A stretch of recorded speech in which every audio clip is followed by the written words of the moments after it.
in the heart if you don't act on it. Abraham Lincoln once said that good things may come to those who wait, but only the things left by those who hustle.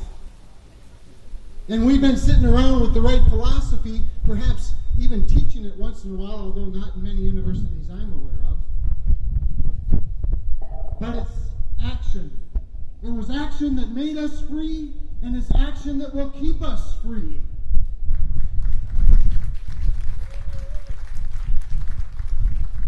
Democracy demands action, and it demands activism. And I regret that John McCain has called us hobbits, but what the heck? Congressman Frost called us the Taliban. Lots of people have called us bigots.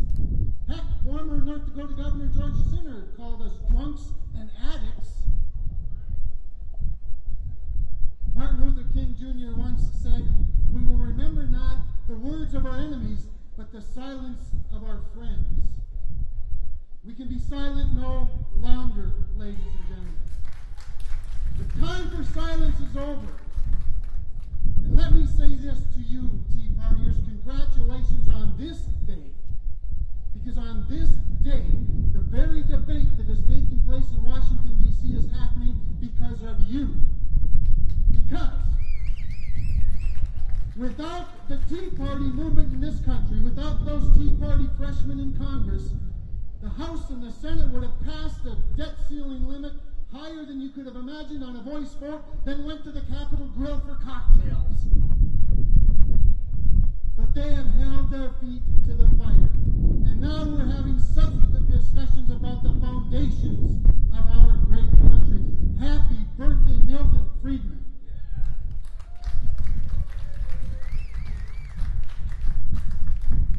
We're finally talking about not just raising the debt ceiling for the sake of the debt ceiling. We're talking about what really does constitute a AAA rating. That is called tax cuts, spending cuts, living within your means, giving money back to people. No, not giving them back, letting them keep it in the first place where it's more productive. Where a dollar is a dollar instead of 50 cents. And by the way, since we're talking taxes a little bit, forgive me, my legislative friends in North Dakota, but let's have an honest discussion about North Dakota, shall we? God bless us for living within our means. The Constitution requires it. And fortunately, God has blessed us with rich natural resources above the ground, on the ground, and under the ground.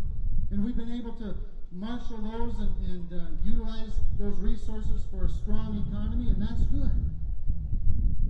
But while we've done it, we've been growing our own government by leaps and bounds, over double in a decade. That's not conservative. And let's talk about taxes. I have many friends from around the country that look at the rich natural resources of North Dakota and wonder why we even have an income tax rate. And so every 2 years for the last 3 biennia in North Dakota, we've had some marginal, minor tax rate cuts, and then we come up with this wonderful gimmick, and we disguise it as tax relief. We take over taxation from people's sales and income, and then the legislature gives the tax collector the authority to collect it, and OMB the opportunity to redistribute it back to other overtaxed people in the form of, quote, property tax relief. But if they trusted you, and you, and you, and you, and every businessman and every family man, they slice the rates of income taxes, let you keep it in the first place where that dollar's worth $1, and you can turn it into 2 instead of sending it to Bismarck where they'd send it back to the recipient of their choice. Now, it's certainly better to have large surpluses than large deficits, isn't it, Senator Much? That's better. But it's only slightly better if we just spend it.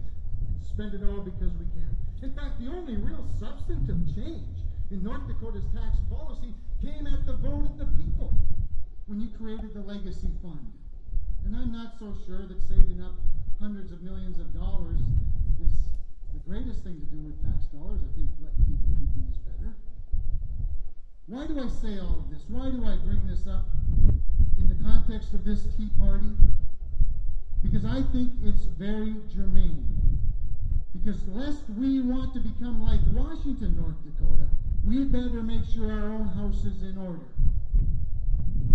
And when people come before you and ask for your support for their candidacies, you ask them what Milton Friedman believed about capitalism and ask them if they believe the same thing. Don't settle for platitudes, ask for substance. You ask them if they know who Hayek was, or who Coase was, or who Adam Smith was, and what they taught about productivity of a dollar left in a pocket versus the lack of productivity sent to a bureaucrat. I'm very proud to say that in the 8 years that I served on Ed Schaefer's cabinet, your cabinet, I submitted 4 budgets to the legislature, or should I say to OMB. All 4 budgets were for fewer dollars than the previous budget. And I'm not talking about a cut in inflation. I'm not talking about less money than I could have had. I'm not talking about, cutting the growth. I'm talking about a smaller number. I was able to reduce our staff by 8 people. You can do those things if you're told to do them by your boss. If there is a structure in place that says prioritize, prioritize, prioritize. Get rid of old programs. I'm not talking about across the board either. I'm talking about setting priorities and doing the things that matter the most.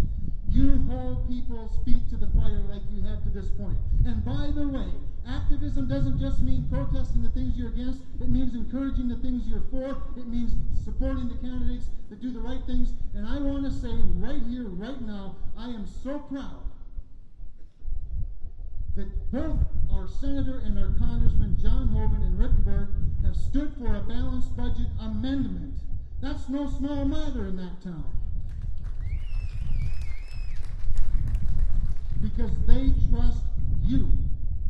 They trust the states. And Mr. President, if you trusted the people that you work for, you'd let us at the state level vote on ratifying that amendment. Have the guts to do the right thing. So call Congressman Berg, call Senator Hoeven, thank them for their support for the right things. It's a lot more fun, it's a lot easier, it's a lot more productive to be in this process if while you're protesting the bad things, you're also applauding the good things. Finally, let me just say this.